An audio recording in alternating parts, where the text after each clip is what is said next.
Hello mga ka-Moneywise! Welcome back to my channel. Maraming nagtatanong paano mag-build ng dividend portfolio para magkaroon ng monthly dividend income. In this video, pag-usapan natin how to build a dividend portfolio that can generate monthly dividend income ngayong 2026. Meron akong nagawang similar video last year for 2025 at may mga nag-request na gumawa ako ng updated video for 2026. In the Philippine market, walang dividend stock or REIT ang nagbibigay ng monthly dividends. Quarterly, semi-annual, or annual lang ang payouts. Personally, I prefer stocks that pay out quarterly and semi-annually kasi mas mabilis ma-reinvest at ma-compound ang dividends. But I also included annual payout stocks for diversification kasi may mga strong companies that consistently pay annual dividends. By knowing the payout frequency ng mga stocks, you can plan which stocks to combine para makakuha ka ng monthly dividends. Ginawan ko ng initial screening ang mga stocks na isinama ko in this video by checking their financials and dividend payment history. I only included the stocks with dividend yield of 4% pataas. Sa dividend investing, dividend yield is not the only factor na dapat titignan. Wag lang mag-focus sa mataas na dividend yield. Minsan kaya tumataas ang yield dahil bumaba pala ang share price. So maski nasa 4 to 5% lang ang yield, pero pag growing ang dividend, pasok pa rin sa criteria ko. Importante na mag-focus sa stocks with good fundamentals and preferably growing ang dividend to achieve a long-term sustainable passive income. Before I continue, quick shoutout muna sa mga bagong YouTube channel members ko, kay Snorky, Shooter Paradise, David, Sheila, Leonie, Rubin, and Caster. Maraming salamat for joining as channel members and supporting my YouTube channel. Okay, so let's continue. Currently, we have 8 REITs na nagbibigay ng quarterly dividends. Hindi natin kailangang bilhin lahat ang 8 REITs na ito. Among the 8 REITs, I will only include itong 5 REITs, ang A-REIT, RCR, C-REIT, M-REIT, and PhilREIT. A-REIT has the most diversified portfolio among the 8 REITs.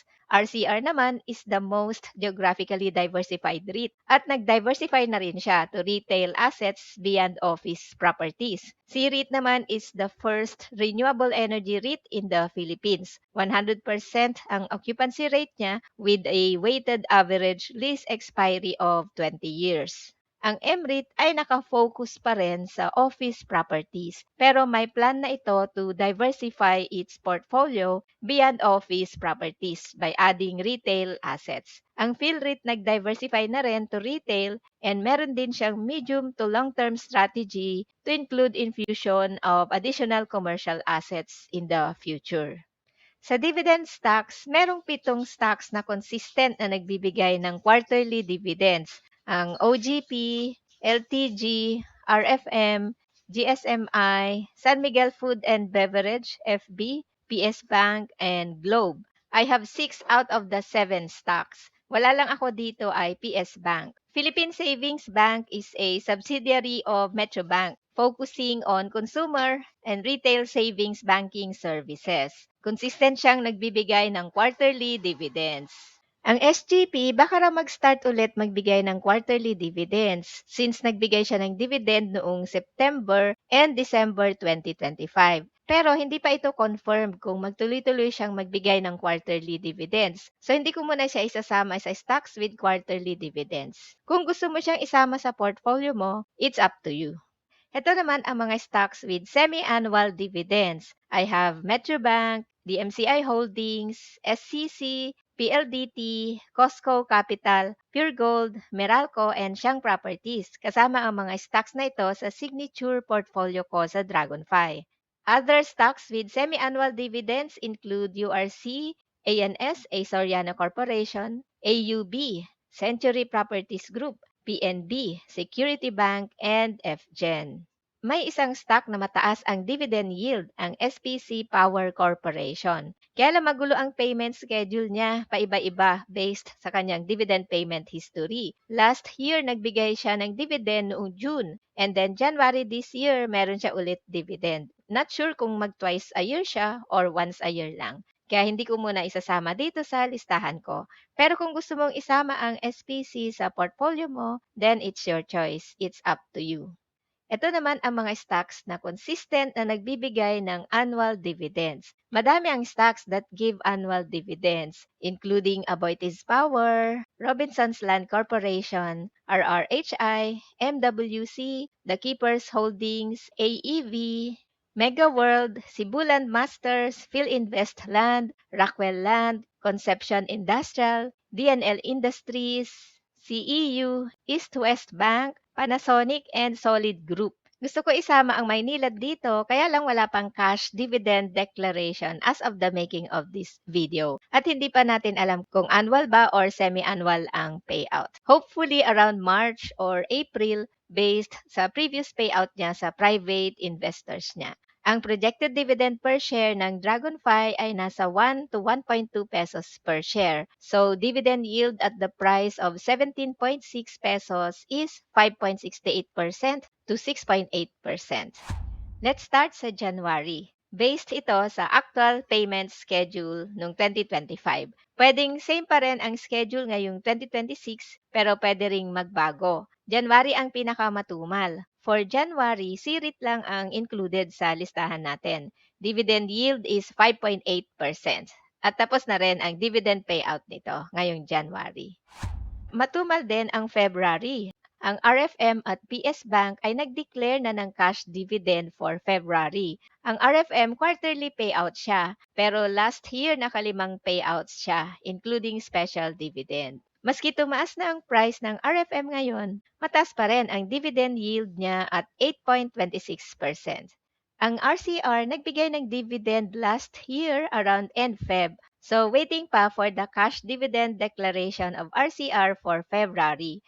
Bumaba na ang yield niya sa 5.51% kasi tumaas na ang share price ng RCR.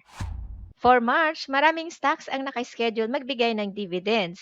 We have A-REIT at 5.48% dividend yield, PhilREIT at 8.02%, then we have FB, San Miguel Food and Beverage with 5.58% dividend yield. Medyo illiquid din ang stock na ito. Kokonti ang nagtitrade. Usually, mga dividend investors ang bumibili ng stock na ito. Then we have Globe with 6.18% dividend yield. Metrobank with 6.9% dividend yield. Aboitiz Power, 5.29%. Aboitiz Equity Ventures and MWC, Manila Water. Medyo mababa ang dividend yield ng dalawang companies na ito, below 5%. Tumaas na ang share price ng MWC kaya bumaba ang yield niya, pero growing ang dividend niya.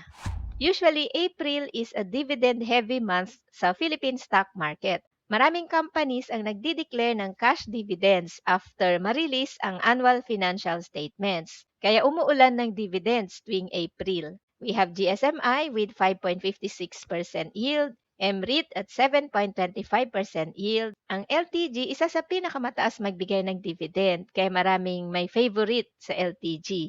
Mataas pa rin ang yield niya at 8.1% maski tumaas na ang share price niya. Ang OGP, bumaba na ang yield to 6.6% kasi ang taas na ng share price niya. We have DMC and SCC na consistent na nagbibigay ng mataas na dividend. Kaya lang, bumaba na ang dividend yield niya ngayon kasi tapos na ang windfall years. Kaya dito na tayo sa normal levels. Stabilizing na rin ang price ng coal, kaya back to normal na rin ang dividend yield. Pero mataas pa rin. DMC ang dividend yield ngayon ay 9.93% at ang SCC ay 10.48%.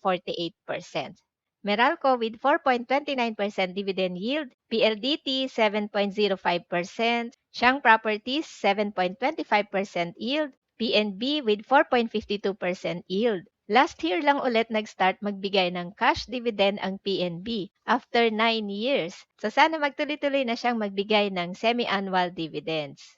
ANS with 5% dividend yield, Security Bank 4.41% yield, Cebuland Masters mataas din ang dividend yield niya at 7.26%, NCIC at 7.3%. Marami ring dividends sa May. Second round ng stocks with quarterly dividends. Payout ulit ng RFM, PS Bank, CREIT, RCR, URC with a dividend yield of 5.87%, The Keepers Holdings with 5.11% yield, East West Bank at 5.56% yield, and PhilInvest Land at 6.02% yield. Marami ring dividends sa June. Payout ulit ng A-REIT, PhilREIT, FB, Globe, GSMI, Mega World REIT, OGP. Then we have Costco Capital with a dividend yield of 5.28%. Pure Gold 4.74%, RRHI 5.63%, RLC 4.12% yield, FGen 4.02%. Medyo mababa na ang yield nila kasi tumaas na ang share price ng RLC and FGen. Ang PMPC, Panasonic Manufacturing Philippines, ay hindi masyadong popular kasi maliit na company lang ito with a market cap of 930 million pesos. Pero consistent din siyang nagbibigay ng dividends. Mataas ang dividend yield niya at 6.73%. Kaya lang illiquid ang PMPC. Mababa ang trading volume niya kasi kukonte ang nagba-buy and sell. Pagdating ng July, matumal ulit ang dividends. Buti na lang, payout ulit ng C-REIT and LTG. DNL Industries, once a year lang ito nagbibigay ng dividends pero consistent din siya sa payment schedule niya. Dividend yield is 5.22%. Sa month ng August, payout ulit ng RFM and PS Bank. CEU, once a year lang siya nagbibigay ng dividend pero mataas ang yield niya at 8.43%.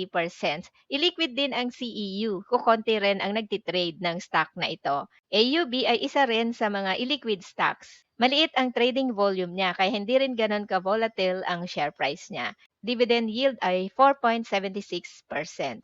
I don't know kung narinig nyo na ang company ito, SGI, Solid Group Incorporated. Ang SGI ay hindi rin ganun ka-popular, pero consistent din na nagbibigay ng dividend ang stock na ito tuwing August. Ang dividend yield niya is 7.52%. Maliit din ang trading volume niya kasi kukonti ang nagba-buy and sell ng stock na ito.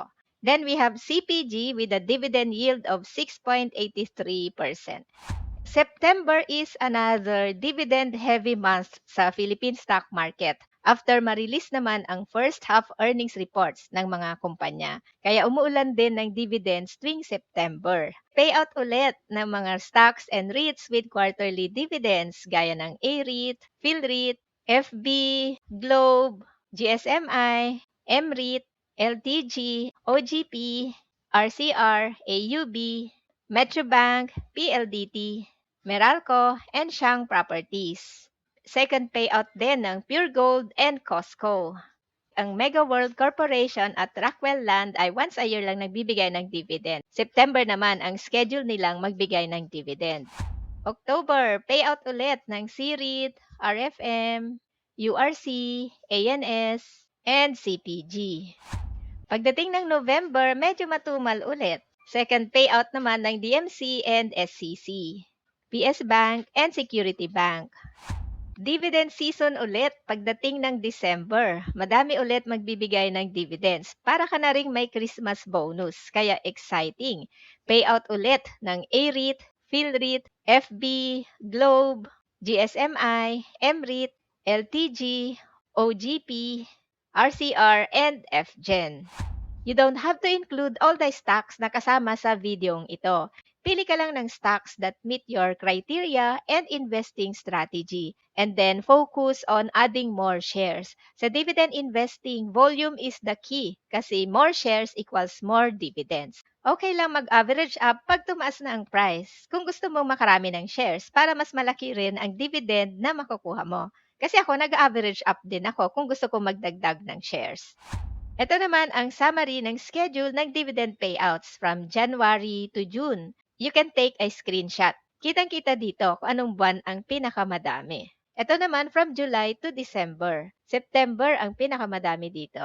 Pag gusto mo mag-invest sa dividend stocks or REITs at wala ka pang account sa broker, pwede ka mag-sign up for an account sa Dragonfly using my referral code MoneyWise. Thank you for watching and see you in the next video.